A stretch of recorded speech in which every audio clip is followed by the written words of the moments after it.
Here is my homeschool tip of the day. It is okay to do one core subject per day, especially if your children are in elementary school age.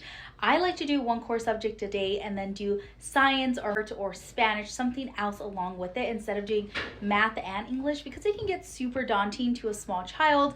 And sometimes if your child is struggling with learning something, they're not going to want to sit there and do multiple main subjects. I do not homeschool for multiple hours a day. I find that to be super ridiculous, and I'm not trying to implement regular school at home. So here's an example of our day.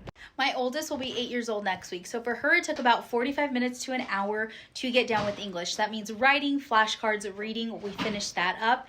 And then after lunch, we're going to jump into Beautiful Feet, which is our history, and it's very literature based. I'm going to read a story. She's going to write about it, draw a picture, and that is going to conclude our homeschool day with actual curriculum. So tomorrow when we jump back into homeschooling, I'm going to start with math, and then we are going to do science.